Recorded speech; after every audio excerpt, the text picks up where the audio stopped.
Hello dear future doctors, welcome to learn biology. I hope आप लोगों की preparation बहुत अच्छी चल रही होगी और आप सब बहुत अच्छे होंगे। सेल बायोलॉजी के सीक्वेंस में cell the unit of life जो चैप्टर हमने स्टार्ट किया था, उसी में आज एक नया सब टॉपिक स्टार्ट कर रहे हैं, that is plasma mapping. So let's start.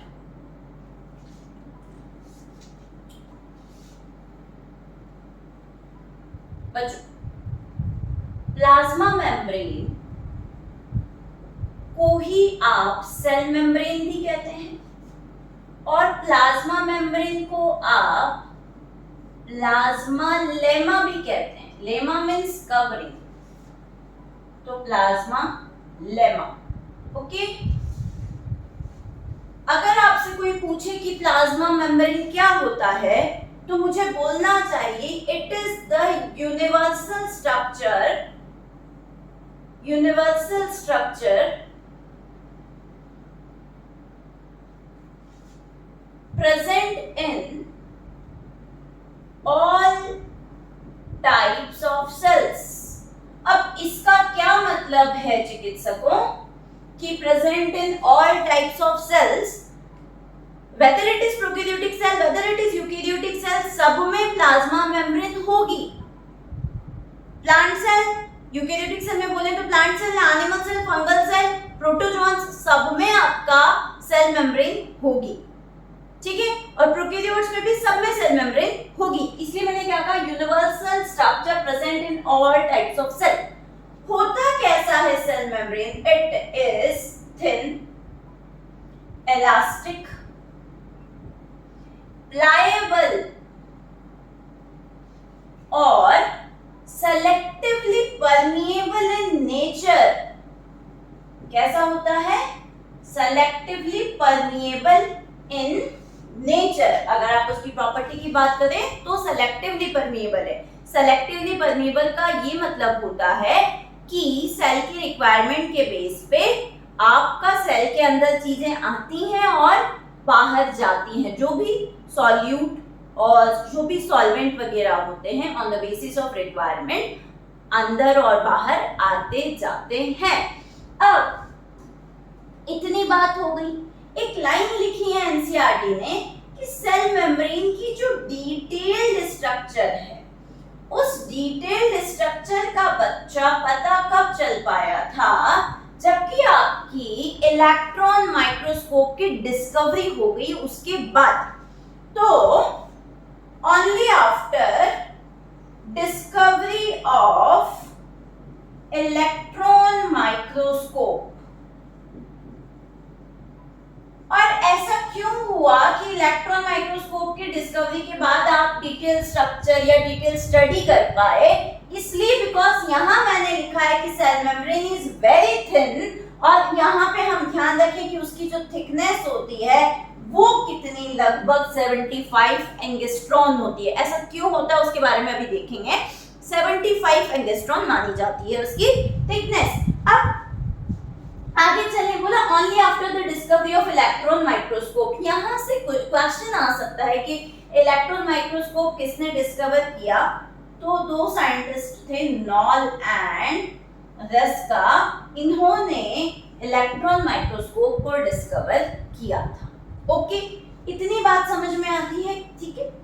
अब जब आप सेल मेम्ब्रेन की बात करते हैं, ठीक है, पहले तो एक तुम लोगों को चीजें विजुअलाइज हो जाए कि कई बार जब डायग्राम बना होता है बच्चा समझ नहीं पाता कि किस चीज का डायग्राम है। तुम मान करके चलो कि अपन तो ऐसा जब डायग्राम ऐसे राउंड करके बना दिया कि ये लो सेल, ठीक है, और ये ऐसे सेल मेम्ब्रेन का डायग्राम। पर एक्चुअली होता क्या है बच्चों? मान करके चलो कि आपके पास कोई बॉल है, ऐसा कोई बॉल है, उस बॉल की जो कवरिंग है वही तो सेल मेम्ब्रेन है। और मान लो ऐसा बॉल है और ये मेम्ब्रेन है, तो उस मेम्ब्रेन की थिकनेस क्या है?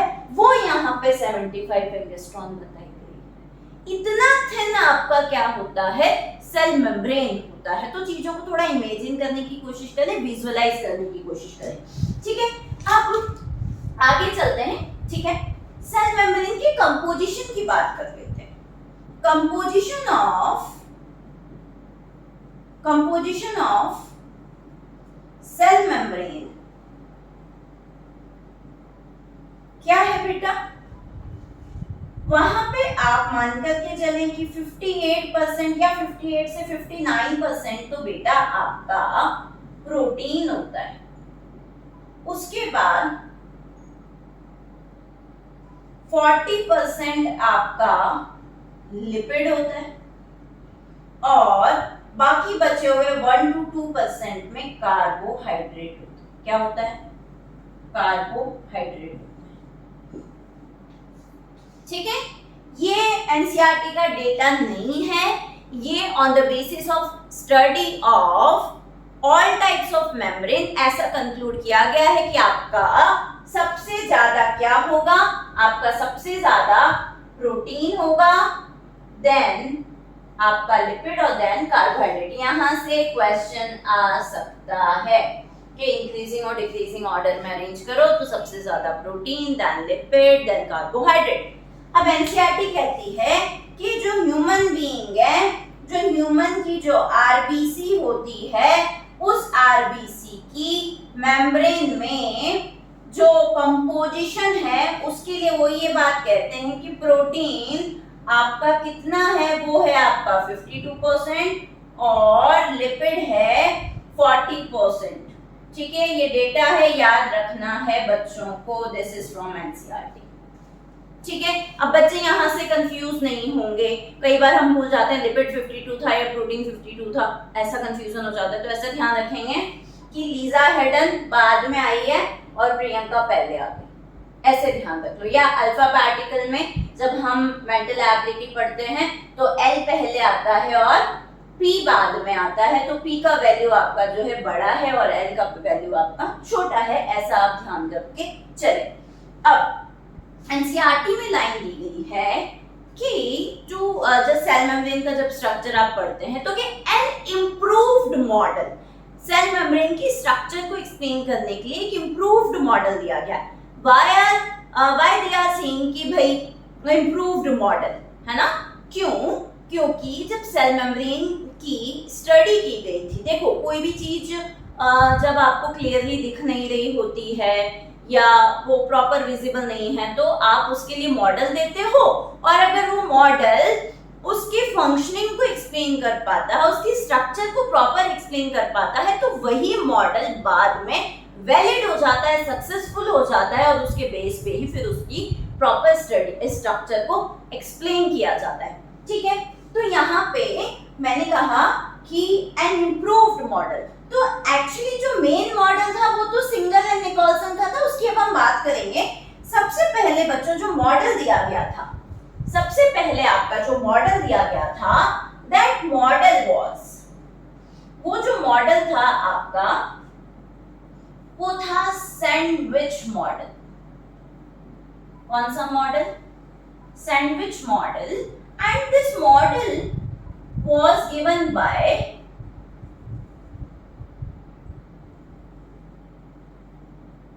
डेनियल एंड डेविसन ने ये मॉडल दिया था 1935। ठीक है, and according to this model अपने प्रोटीन का एक लेयर है, फिर ऐसा पूरा बीच में लिपिड का लेयर है, फिर प्रोटीन का, इस तरीके से बात कही उन्होंने। ठीक है, हम इस मॉडल को डिटेल में नहीं पढ़ने वाले, जस्ट वो इम्प्रूव क्यों कहा गया वो मैं तुम्हें बताना चाह रही हूँ। ठीक है, तो सैंडविच मॉडल दिया और सैंडविच मॉडल के अकॉर्डिंग प्रोटीन का लेयर, यहाँ पे पी का मतलब हो गया प्रोटीन लेयर। ठीक है, फिर से प्रोटीन का लेयर और बीच में जो है लिपिड का लेयर। तो बेटा जी यहाँ पे इसको ऐसे देख सकते हो कि ऐसे ये मान लीजिए स्फीयर के फॉर्म में प्रोटीन है, फिर नीचे भी स्फीयर के फॉर्म में प्रोटीन है और बीच में आपका लिपिड का लेयर है। ठीक है, अब लिपिड का लेयर कैसे होता है फिर उसको भी एक्सप्लेन करूंगी, समझना, थोड़ा सा पेशेंस रख के पढ़े आगे। अब ये जो कंडीशन है यहाँ मैंने लिखा 75 एंगस्ट्रॉम, इसको बच्चे ऐसे ध्यान रखें कि ये बीच का जो होता है ना इसे 35 एंगस्ट्रॉम कंसीडर करते हैं और बाद आजू बाजू के दोनों वो आपके क्या कहे जाते हैं 20 एंगस्ट्रॉम के कहे जाते हैं। ये बाहर का क्या है भैया, इसको ध्यान रखेंगे बच्चे। This is the layer of protein and this is also layer of protein. ठीक है, एल क्यों लिखा है वो भी क्लियर होगा, ठीक है। तो ये एक प्रोटीन का लेयर हो गया बेटा, ये भी एक प्रोटीन का लेयर हो गया और बीच में लिपिड का लेयर हो गया। That's why we have mentioned PLLP। LL क्यों लिखा है वो भी बताएंगे। और इस तरीके से ये 75 एंगस्ट्रॉन हो जाता है। कई बार इसको काफी सारी जगह इसको 50 बता देते हैं, बाकी दोनों को 10 बता देते हैं, तो वो भी रफली कितना हो गया 70 एंगस्ट्रॉन हो गया, ठीक है। ये आप ध्यान रखेंगे बच्चों। अब ये मॉडल जो डेनियल एंड डेवसन ने दिया था, इसे आपने सैंडविच मॉडल इसलिए कहा, सैंडविच में क्या होता है, आजू बाजू ब्रेड, बीच में आलू का मसाला है ना, तो यहाँ पे आजू बाजू प्रोटीन है और बीच में क्या है, लिपिड का लेयर है ना, तो इसलिए इसको सैंडविच मॉडल कहा। But this model was not able to explain functioning of the cell membrane। इसने क्या नहीं बताया, इस मॉडल ने आपका सेल मेम्ब्रेन की सेलेक्टिवली परमेबल नेचर को नहीं बताया, उसके फ्लूइड नेचर को नहीं बताया, फ्लूइडिटी को नहीं बताया, है ना। इस मॉडल के क्या क्या प्रॉब्लम्स थे, couldn't explain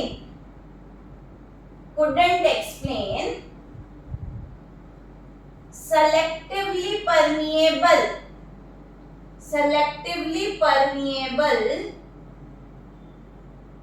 nature of cell membrane की selectively permeable nature को नहीं बताया, plus couldn't explain fluidity की अभी बात कहेंगे, you don't worry।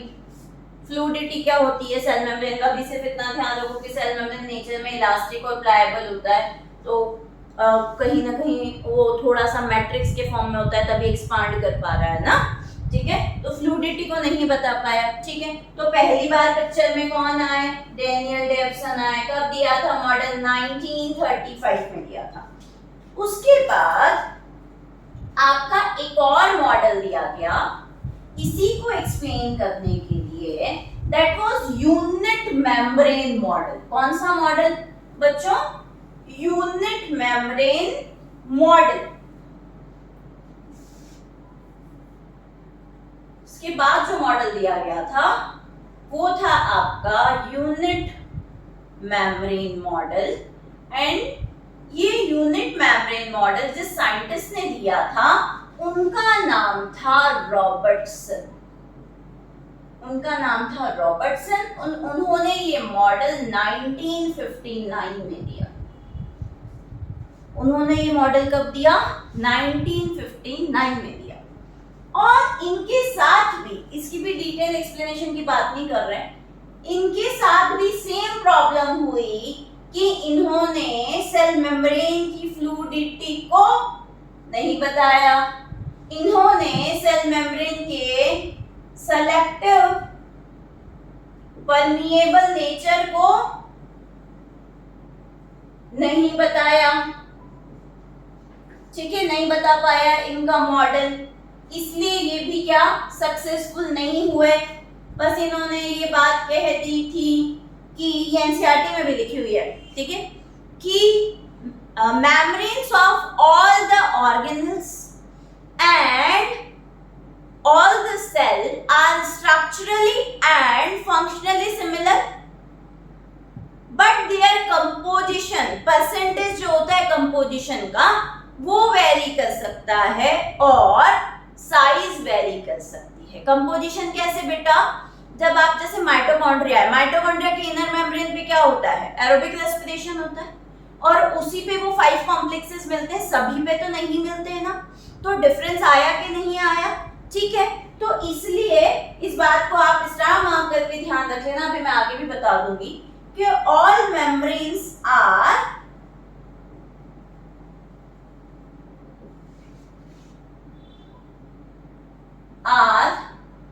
Structurally and functionally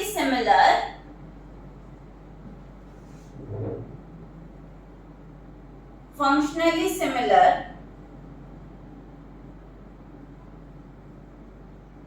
but their composition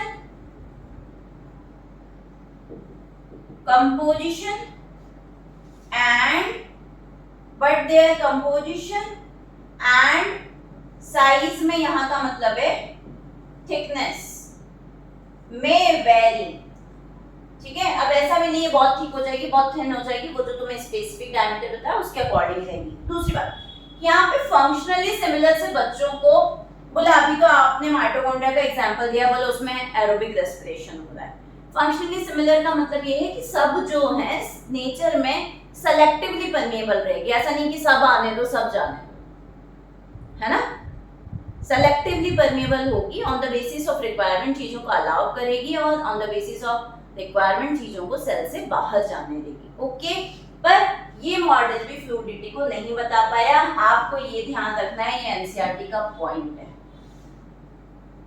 ठीक है, कि सारी जो मेम्ब्रेन है वो स्ट्रक्चरली फंक्शनली तो सेम है, पर उनका जो कंपोजिशन और जो साइज है वो वेरी कर सकता है। ठीक है, और फंक्शनली सिमिलर में आप ध्यान रखें कि क्या बात कही जा रही है, स्ट्रक्चर वो सेलेक्टिव परमेएबल की बात कही जा रही है, और कंपोजिशन में किसकी बात की जा रही है कि वो जो प्रोटीन है किस किस तरह के प्रोटीन है, या जो अभी मैंने तुमको बताया है कि प्रोटीन जो लिपिड और प्रोटीन है उनके कंपोजिशन में थोड़ा बहुत वेरिएशन आ सकता है, जैसे कि वहां पे एनसीईआरटी में आरबीसी के मेम्ब्रेन की बात एग्जांपल दे करके कहा गया है। अब आगे देखेंगे बच्चे, अब देखो जरा सेल मेम्ब्रेन को फाइनली जो सक्सेसफुल मॉडल था जिसके लिए एनसीईआरटी ने लिखा N improved model, and successful model was fluid mosaic model, and this model was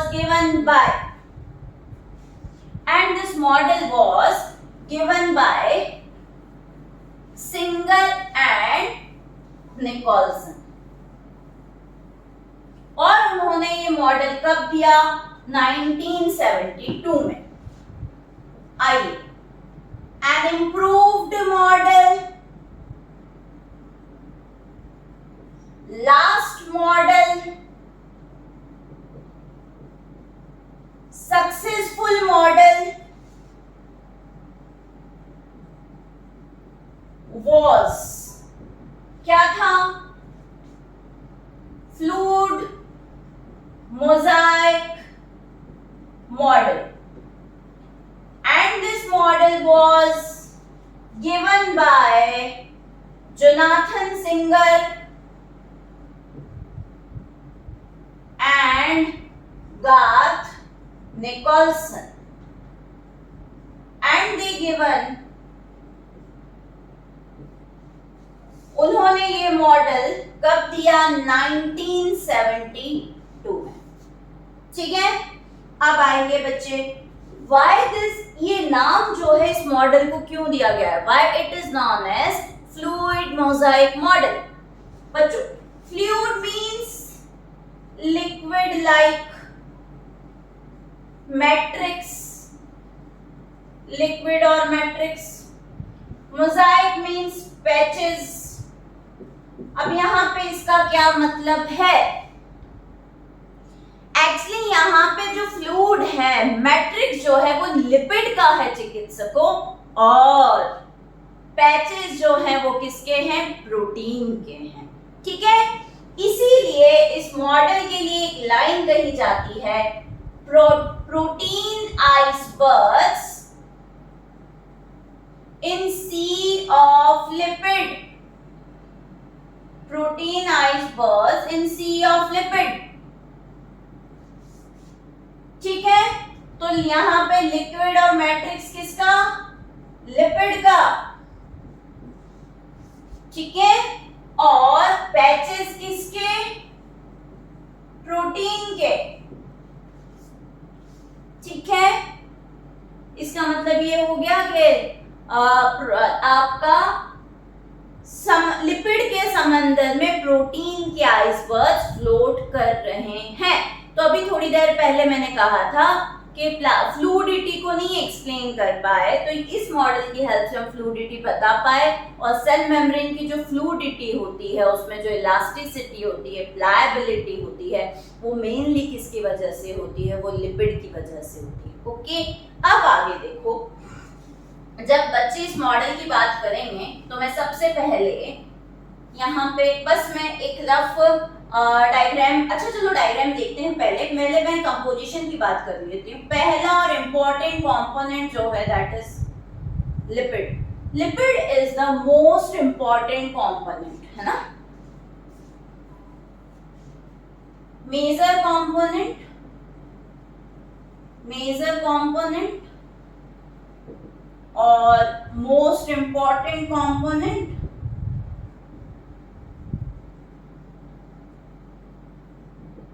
ठीक है, और लिपिड में मेनली कौन सा लिपिड है? फॉस्फोलिपिड है। कौन सा लिपिड है? फॉस्फोलिपिड है। जब आप इस लिपिड की बात करते हैं तो ये लिपिड कैसे यहाँ पे बना, तो देखें लिपिड का मॉलिक्यूल बनाने के लिए मुझे ग्लिसरॉल चाहिए, CH2OH, CHOH और फिर CH2OH। ये है बच्चा आपके पास, आइए ये लीजिए, कार्बन कार्बन कार्बन। ठीक है, अब पहले कार्बन से मैंने किसको जोड़ दिया? सैचुरेटेड फैटी एसिड को। दूसरे कार्बन से किसको जोड़ दिया? अनसैचुरेटेड फैटी एसिड को। ठीक है, और थर्ड कार्बन जो है वो यहाँ पे आपका किससे जुड़ेगा? फॉस्फेट ग्रुप से जुड़ेगा। यहाँ पे ये थर्ड कार्बन में क्या है? फॉस्फेट है, ठीक है, या फॉस्फोरस कंटेनिंग सब्सटेंस है, और फिर यहाँ से कोई नाइट्रोजीनस कंपाउंड जुड़ेगा। ठीक है, बायोमोलिक्यूल एनसीईआरटी का पेज नंबर 107 पे जो लेसिथिन डायग्राम दिया है, लेसिथिन का डायग्राम दिया है, वो एक तरह का फॉस्फोलिपिड। ठीक है, तो सेल मेम्ब्रेन का मेजर कंपोनेंट क्या है चिकित्सकों? Lipid. Most important component lipid. Lipid में कौन सा लिपिड सबसे ज्यादा? फॉस्फोलिपिड। लिपिड बनाने के लिए आपको क्या चाहिए? ग्लिसरॉल चाहिए। क्या चाहिए? ग्लिसरॉल चाहिए। ग्लिसरॉल के एक मॉलिक्यूल में 3 कार्बन है। पहले कार्बन से मैंने सैचुरेटेड फैटी एसिड, दूसरे अनसैचुरेटेड फैटी एसिड, और थर्ड कार्बन से फास्फोरस जोड़ते हुए यहाँ पे एक नाइट्रोजीनस कंपाउंड। अब जब इस तरह से ये कंपाउंड बनता है तो हम इस बात को ध्यान रखें, सेल मेम्ब्रेन के अंदर जो लिपिड होता है वो बायलिपिड लेयर के फॉर्म में होता है। उसके जो लेयर बनती हैं वो ऐसे 2 लेयर बनेंगी। कैसे बनेंगी? अब यहाँ पे पहले देखें, ये कार्बन का जो स्केलेटन वाला पार्ट है, ठीक है, ये पार्ट एक हो गया, दूसरा ये वाला एक पार्ट हो गया। ठीक है, अब ये वाला जो पार्ट है, दिस पार्ट इज पोलर और हाइड्रोफिलिक। ठीक है, और दूसरा जो पार्ट है नॉन पोलर और हाइड्रोफोबिक। तो जब लिपिड की लेयर बनती है बच्चा, तो ध्यान से देखें, ये हेड वाला पार्ट और ये टेल वाला पार्ट, और ये जो हेड होता है बच्चों, ये कैसा होता है? ये होता है हाइड्रोफिलिक, और ये जो टेल है ये कैसी होती है? ये होती है हाइड्रोफोबिक। ठीक है, तो ये इस तरीके से बनता है। अब ये मिलाकर के एक लेयर कही जाती है और दूसरी लेयर इसके अपोजिट उल्टी अरेंज होती है। अब इसका मतलब समझना, तो ऐसे कितनी लेयर हो गई लिपिड की? ये एक लेयर है, 1 लेयर मोनोलेयर, ये भी एक लेयर है मोनोलेयर, दोनों मिला करके बायलिपिड लेयर, बायलेयर। ठीक है, तो यहाँ पे ये जो कंडीशन है बच्चा, ये क्या है? It is bilipid layer. What is this? Bilipid layer. ये क्या है बच्चों? Bilipid layer. अब इसको थोड़ा सा अच्छे से और समझने की कोशिश सेल है उसकी जो मेम्ब्रेन है उसका जब थिकनेस देखने जाते हैं, मान करके चलो कि ये आपकी सेल मेम्ब्रेन है, ये क्या है, सेल मेम्ब्रेन है ऐसे राउंड में। तो इस मेम्ब्रेन में आपका ये लिपिड लेयर एक ऐसे लेयर है और एक ऐसे लेयर ऐसे प्रेजेंट है। जहां जहां मेरा थंब है वो हेड वाला पार्ट है और बीच में ये वाला जो पार्ट है वो कैसा वाला पार्ट है, टेल वाला पार्ट है। अब ऐसा क्यों होता है बेटा, जस्ट इमेजिन द कंडीशन, ये सेल मेम्ब्रेन सेल है और ये जो राउंड ये पूरा एक सेल है और ये इतना पार्ट आपका क्या है, सेल मेम्ब्रेन है, मतलब इतना वाला जो पार्ट ये पूरा एक सेल हो गया। इस पूरे एक सेल में इतना पार्ट मैंने कट किया और उस कट करके मैं देख रही हूं, ठीक है, कि इसमें जो अरेंजमेंट है वो कैसा है। तो जो एनसीईआरटी में डायग्राम दिया है वहां पे देख रहे होंगे आप कि ये हेड वाला पार्ट, ये टेल वाला पार्ट, ये हेड टेल, फिर ये हेड टेल, ये कुछ ऐसे अरेंज होते हैं पूरा मेम्ब्रेन में। अब तुम इस अरेंजमेंट को ऐसा देखो, सेल के तो अंदर भी पानी और बाहर भी पानी। सेल के अंदर जो पानी है उसे कहेंगे इंट्रासेल्युलर फ्लूइड और सेल के बाहर जो पानी है उसे कहेंगे एक्स्ट्रासेल्युलर फ्लूइड। अब आपने कहा कि इसका जो हेड है वो तो हाइड्रोफिलिक होता है और इसका जो टेल है वो कहता है हाइड्रोफोबिक, है ना। अब ये जो हाइड्रोफिलिक हेड है और ये जो हाइड्रोफोबिक टेल है,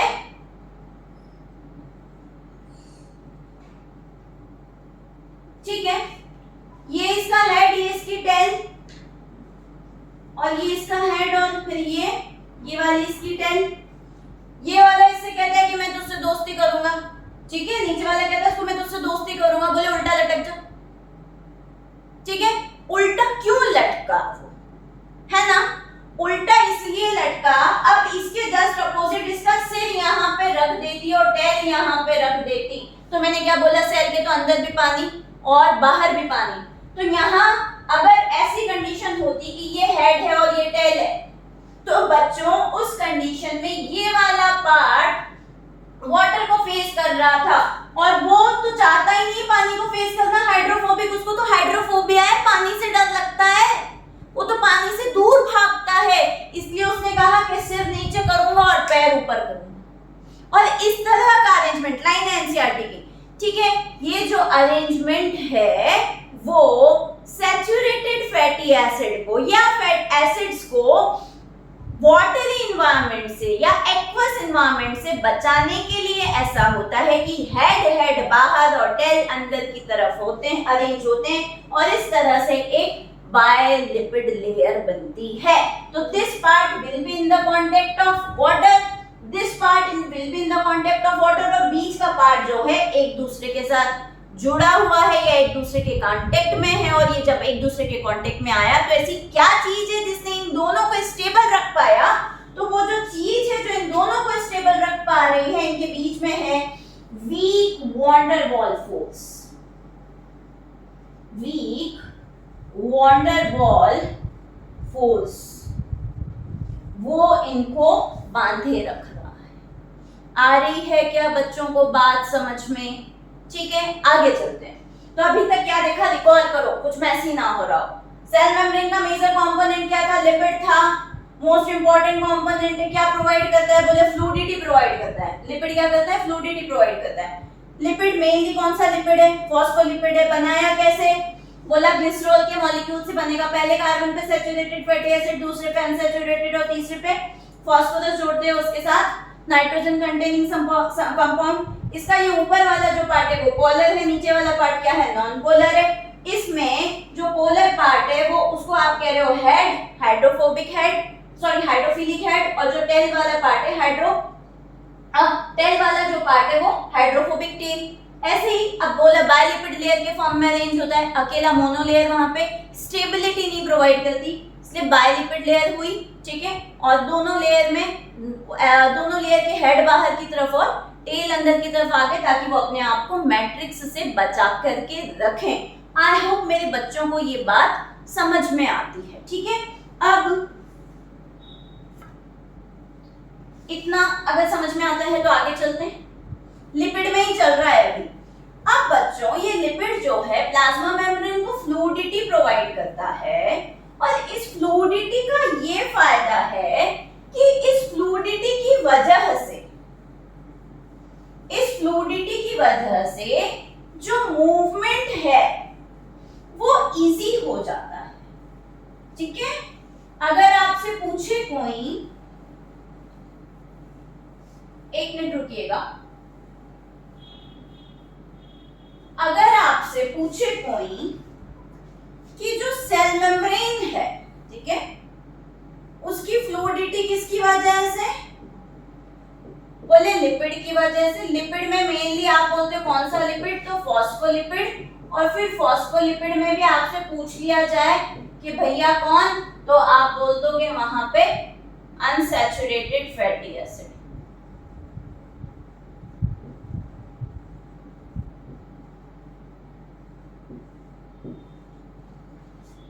ठीक है, अब देखो जरा, या अब आगे देखो।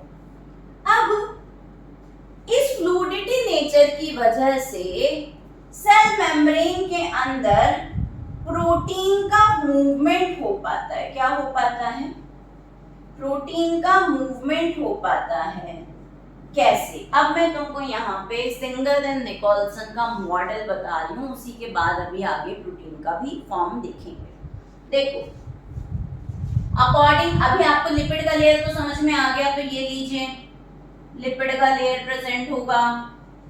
ठीक है, क्योंकि आपका लिपिड का एक इंपॉर्टेंट बात ये है कि ये मेजर कंपोनेंट है। ठीक है, तो ये क्या करता है, ये कॉन्टिन्यूअस स्ट्रक्चरल फ्रेम बनाता है। ये क्या करता है? कॉन्टिन्यूअस स्ट्रक्चरल फ्रेम बनाता है। ओके, ये लो बना दिया आपने कॉन्टिन्यूअस स्ट्रक्चरल फ्रेम। अब आपने बोला था इसमें प्रोटीन मिलेगा, तो ठीक है, इनके बीच में हम प्रोटीन बना देते हैं। प्रोटीन यहाँ पे प्रेजेंट है। ठीक है, लिपिड के लेयर के बीच बीच में यहाँ पे क्या प्रेजेंट है? आपके प्रोटीन भी प्रेजेंट है।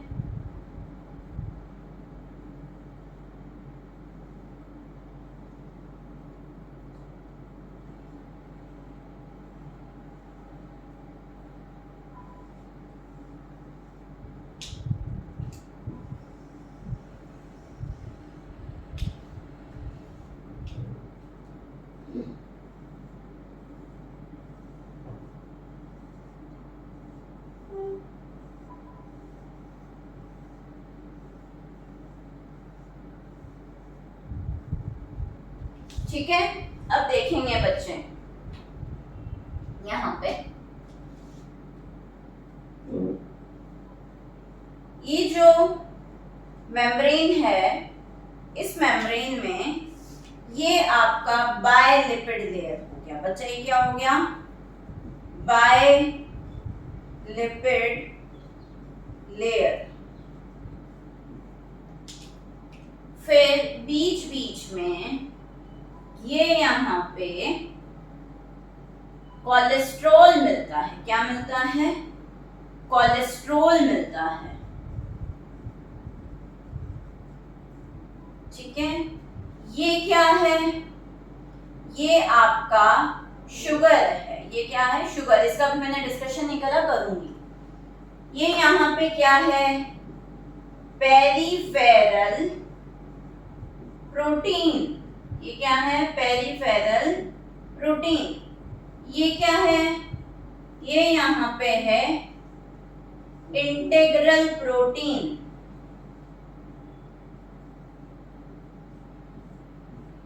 ठीक है, तो बायलिपिड लेयर हो गया, कोलेस्ट्रॉल हो गया, शुगर हो गया, पेरिफेरल प्रोटीन हो गया, इंटीग्रल प्रोटीन हो गया। मैंने अभी जस्ट सारी चीजों को आगे करते हुए इसी को बीच में क्यों बना दिया? क्योंकि मुझे बताना था कि fluidity of the membrane allows lateral movement of the protein in the membrane।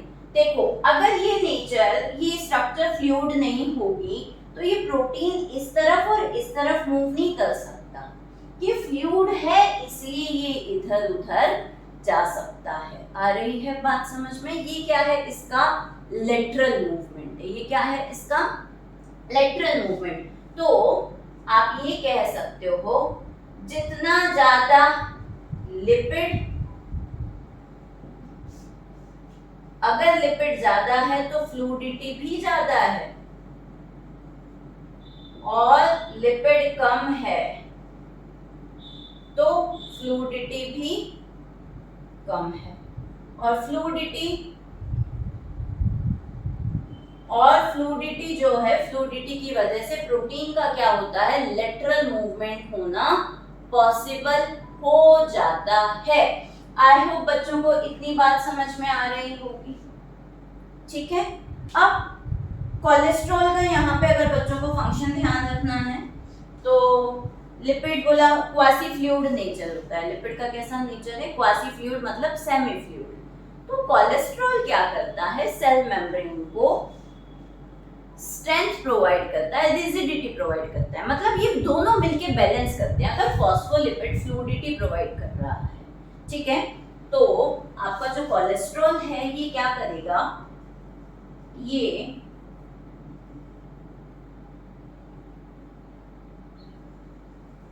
Strength provide करेगा या रिजिडिटी प्रोवाइड करेगा? ये क्या करेगा? स्ट्रेंथ और रिजिडिटी प्रोवाइड करेगा। ठीक है, तो दोनों मिलके क्या रहेंगे? सेल मेम्ब्रेन को मेंटेन करके रखेंगे, उस स्ट्रक्चर को मेंटेन करके रखेंगे। ठीक है, तो अब लिपिड के बारे में पता चल गया क्या करता है। अब देखेंगे बच्चे कि फ्लूइडिटी की वजह से सेल मेम्ब्रेन से आप क्या क्या फंक्शन कर सकते हो। ये आपका एनसीईआरटी का इंपॉर्टेंट पॉइंट है, ये ध्यान रखना है। ठीक है, सेल ग्रोथ अगर होती है तो फ्लूइडिटी की वजह से होती है। सेल डिवीजन अगर होता है तो फ्लूइडिटी की वजह से होता है। सेल ग्रोथ कैसे बोल रही हूँ भाई? सेल छोटी है, थोड़ा एक्सपांशन जब होगा, उसका साइटोप्लाज्म बढ़ेगा, तो साइटोप्लाज्म अगर बढ़ गया तो सेल मेम्ब्रेन में अगर इलास्टिसिटी नहीं होगी तो वो बाहर की तरफ एक्सपांड नहीं हो पाएगा ना। सेल डिवीजन करना है तो उसे बीच में क्लीव होना पड़ेगा, तो सेल ग्रोथ और सेल डिवीजन में हेल्प करेगा। उसके बाद सेल जंक्शन बनाने में हेल्प करेगा। किसमें? सेल जंक्शन बनाने में। सेल जंक्शन बनाने में कैसे हेल्प करेगा बच्चों? मान लो ये सेल 1 है, ये सेल 2 है।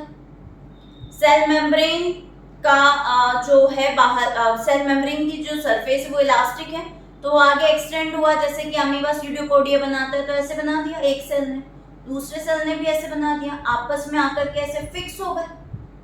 ठीक है, अब क्योंकि सेलेक्टिवली परमेएबल है तो चीजों को क्या कर सकते हैं? एक्सचेंज कर सकते हैं कि नहीं? इसको इंटरडिजिटेशन कहते हैं, पहले वाली एनसीईआरटी में दे रखा था। ठीक है, तो आपको क्या ध्यान रखना है कि सेल जंक्शन बनाने में भी हेल्प करता है। और कैसे करेगा?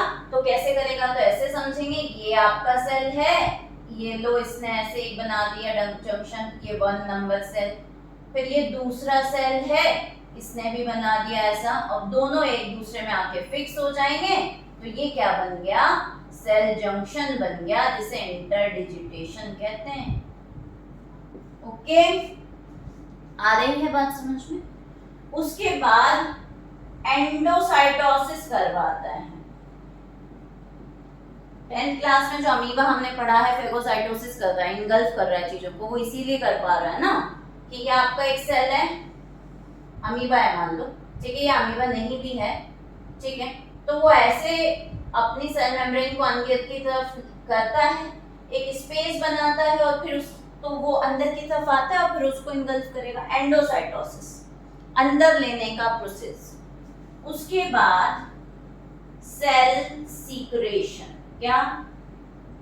Cell secretion. ठीक है, ये सारे काम किसकी वजह से हो पा रहे हैं? Just because of fluidity of the cell membrane. और जो प्रोटीन का लेटरल मूवमेंट हो पा रहा है वो भी किसकी वजह से?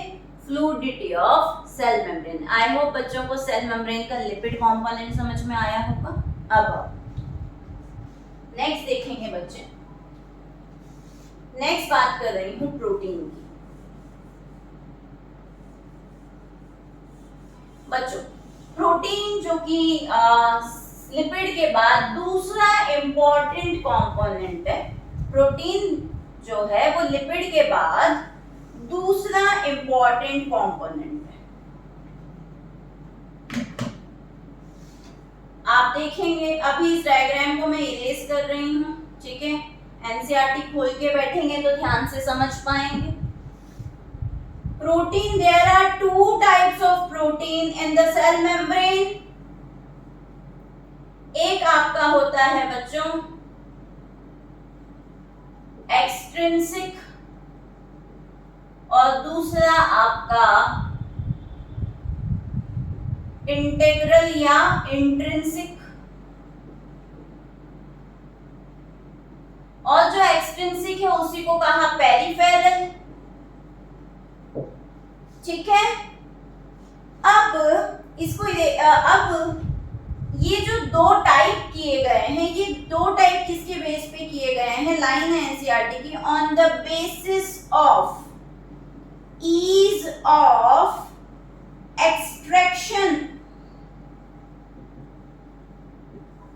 on the basis of ease of extraction means ऐसा प्रोटीन जिसे आप इजी वे में एक्सट्रैक्ट कर सकते हो या जिसे डिटेच किया जा सकता है, जिसे रिमूव किया जा सकता है, जो सुपरफिशियली अरेंज होता है, जो लूजली अरेंज होता है, वो क्या है आपका? Peripheral protein. इंटीग्रल प्रोटीन जो है, जो इसके लिए हम कहते हैं ये या तो फुल्ली बरीड होता है, लाइन एनसीईआरटी की, या फिर हमको बोलना चाहिए पार्शियली बरीड होता है। एक एंड से दूसरे एंड तक पूरा चला जाएगा या फिर ऊपर ही अटैच रहेगा, इसे रिमूव नहीं किया जा सकता, ठीक है। या इसको रिमूव करना बहुत डिफिकल्ट है, वो सेल के स्ट्रक्चर को डिस्टर्ब कर देगा, ठीक है। तो इसलिए हमने there are two types of proteins, extrinsic protein and intrinsic protein. आगे देखेंगे बच्चे,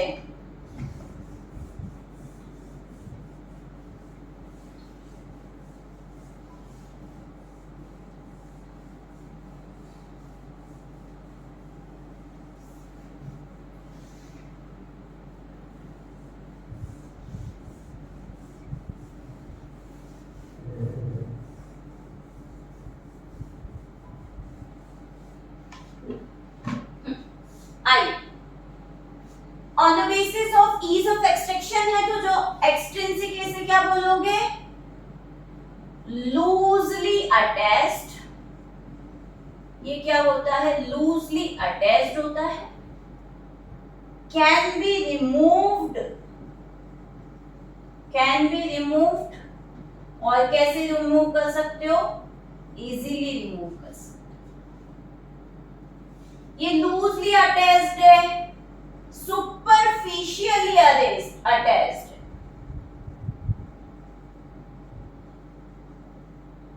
जबकि इंटीग्रल प्रोटीन जो है वो कैसा है?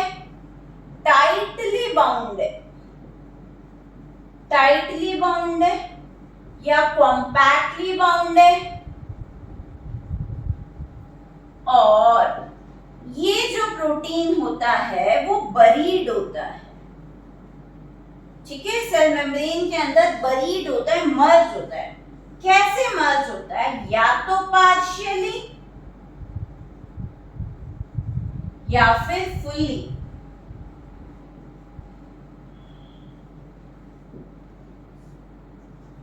जो पार्शियली है उसको तो फिर भी रिमूव कर सकते हो, पर जो टोटली है उसको रिमूव करना पॉसिबल नहीं, ठीक है। अब जो फुल्ली या टोटली बरीड होते हैं उनके जो एग्जाम्पल है उसमें आपका आते हैं पोरीन्स, एक्वापोरीन्स,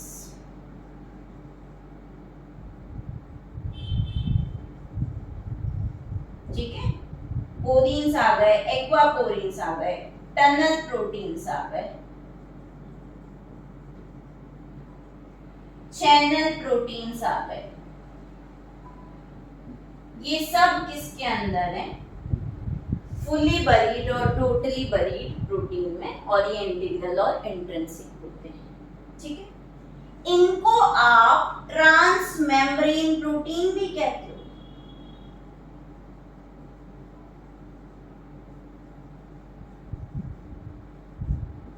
क्या भी कहते हो? ट्रांस मेम्ब्रेन प्रोटीन भी कहते हो। आगे चलो।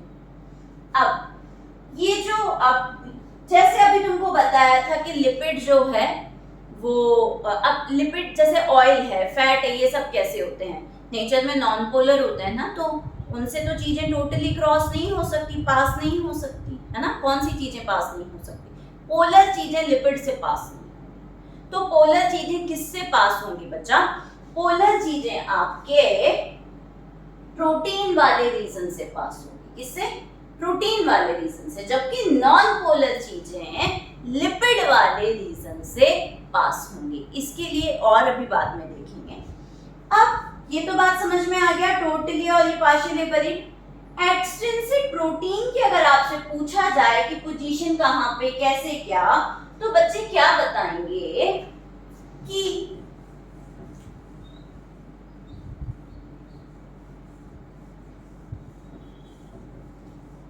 ये मानकर के चलें कि ये आपका सेल है और ये सेल का सेल मेम्ब्रेन। ठीक है जी। इसमें जो आपकी क्या कहते हैं, साइटोप्लाज्मिक सरफेस है ना, यहाँ इस तरफ साइटोप्लाज्म होगा, तो इस साइटोप्लाज्मिक सरफेस की तरफ आपके क्या ज्यादा प्रेजेंट होंगे? एक्सट्रिंसिक प्रोटीन प्रेजेंट होंगे, बाहर की तरफ नहीं होंगे। इसको ऐसे याद रख सकते हैं कि भाई अगर बाहर की तरफ होंगे तो आप उनको इजी वे में हटा दोगे ना, या वो हट जाएंगे, तुरंत ही हट जाएंगे, तो सेल मेम्ब्रेन को स्टेबल नहीं बना पाएगा, है ना। तो इसलिए हमने कहा कि टुवर्ड्स द साइटोप्लाज्म इनका ज्यादा अमाउंट किस तरफ होता है, तो these are arranged towards the cytoplasm. ठीक है, इनका मेन अरेंजमेंट जो होता है एक्सट्रिंसिक और पेरिफेरल प्रोटीन्स का टुवर्ड्स द साइटोप्लाज्म ज्यादा अरेंजमेंट होता है। ओके, आई होप ये प्रोटीन वाली बात समझ में आती है। ट्रांसपोर्टेशन के बारे में बात देखेंगे, फंक्शन के बारे में बात देखेंगे। अभी के लिए ये बात ध्यान रखो कि प्रोटीन वाला पार्ट जो होता है उससे आपके पोलर जो चीजें हैं वो पास होंगी। ओके, नेक्स्ट देखते हैं बच्चों, आपका फर्स्ट कंपोनेंट क्या देख लिया था आपने? लिपिड। दूसरा कंपोनेंट क्या देख लिया था? प्रोटीन। थर्ड और अनदर इंपॉर्टेंट कंपोनेंट जिसका कि परसेंटेज सबसे कम होता है वो क्या है बच्चों? कार्बोहाइड्रेट। वो क्या है आपका? कार्बोहाइड्रेट।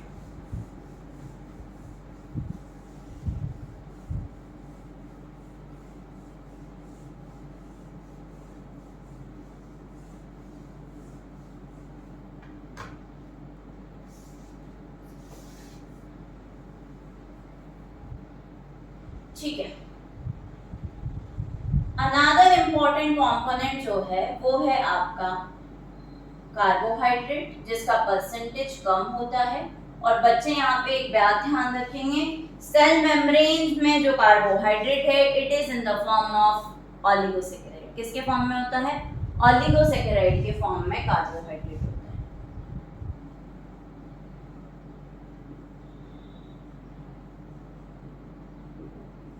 ठीक है, अभी मैंने डायग्राम बनाया था और डायग्राम में ऐसे वहां पे लिपिड के लेयर के ऊपर ऐसे बना दिया था और वहां मार्क कर दिया था शुगर। तो शुगर मीन्स क्या है? कार्बोहाइड्रेट। शुगर मीन्स क्या है? कार्बोहाइड्रेट। कार्बोहाइड्रेट जो होते हैं उनको बायोमोलिक्यूल के बेस में हम देखें तो 3 कैटेगरी में डिवाइड कर दिया, मोनोसैकेराइड, ऑलिगोसैकेराइड और पॉलीसैकेराइड। तो सेल मेम्ब्रेन के अंदर जो कार्बोहाइड्रेट होता है वो कौन से होते हैं? ऑलिगोसैकेराइड के फॉर्म में। किसके फॉर्म में होते हैं बच्चों? ऑलिगोसैकेराइड के फॉर्म में। और ये जो कार्बोहाइड्रेट है या शुगर है ये दो फॉर्म में है, ग्लाइकोलिपिड और दूसरा क्या है बच्चों? ग्लाइकोप्रोटीन। दूसरा क्या है? ग्लाइकोप्रोटीन। इसको ऐसे ध्यान रखेंगे, ग्लाइको वर्ड किसको रिप्रेजेंट कर रहा है? शुगर को। तो जब वो ये वाला जो रीजन है अगर ये लिपिड से जुड़ा हुआ है तो इट इज ग्लाइकोलिपिड, और अगर वो प्रोटीन से जुड़ा हुआ है, शुगर वाला पार्ट प्रोटीन से जुड़ा हुआ है, तो क्या होगा, ये आपका बन जाएगा ग्लाइकोप्रोटीन। क्या बन जाएगा, ग्लाइकोप्रोटीन। और ऐसा वाला स्ट्रक्चर ग्लाइकोलिपिड। अब बच्चे यहाँ पे ध्यान रखें, ग्लाइकोप्रोटीन और ग्लाइकोलिपिड की जो इंपॉर्टेंस होती है, helps in cell to cell recognition. इसमें मदद करता है, सेल टू सेल रिकॉग्निशन में हेल्प करता है। इसको ऐसे समझेंगे, जब ब्लड ग्रुप अपन देख रहे होते हैं, blood group A, blood group B, ठीक है, या बहुत सारे लोगों में जो भी डिफरेंसेस देखने को पता चलते हैं, तो वो सेल की सरफेस के ऊपर स्पेसिफिक टाइप के क्या प्रेजेंट होते हैं, ग्लाइकोप्रोटीन्स प्रेजेंट होते हैं, ग्लाइकोलिपिड्स प्रेजेंट होते हैं। उनके बेस पे आप रिकॉग्निशन कर पाते हो डिफरेंट सेल का। दैट्स व्हाई मैंने यहाँ पे लिखा कि helps in cell to cell recognition. किसमें मदद करता है, सेल टू सेल रिकॉग्निशन में हेल्प करता है। इसीलिए अगर इनकी पोजीशन की बात की जाए, तो जैसे भी कहा था कि extrinsic protein more towards cytoplasm, वैसे ही ग्लाइकोप्रोटीन्स और ग्लाइकोलिपिड की जो पोजीशन है वो आपका साइटोप्लाज्म की तरफ ना होकर के सेल सरफेस पे होते हैं। ऑलवेज प्रेजेंट ऑन सरफेस, ठीक है। और ये सरफेस कहाँ पे होगी, बाहर की, ठीक है, बाहर वाली तरफ प्रेजेंट। सो इस तरीके से फ्लूइड मोजाइक मॉडल आपका सक्सेसफुल मॉडल रहा। लास्ट मॉडल है जो सेल मेम्ब्रेन की सेलेक्टिवली परमिएबिलिटी को बता पाया। अकॉर्डिंग टू दिस मॉडल हम ये बता सकते हैं कि कैसे सेल मेम्ब्रेन सेलेक्टिवली परमिएबल है। और कंपोजिशन की बात करोगे तो वही आपका सबसे ज्यादा क्या है, प्रोटीन है, देन लिपिड है, देन आपका कार्बोहाइड्रेट है। काफी सारी जगह पे आपको ऐसा भी देखने को मिलेगा कि स्मॉल अमाउंट ऑफ वाटर भी वहां पे प्रेजेंट है, ठीक है।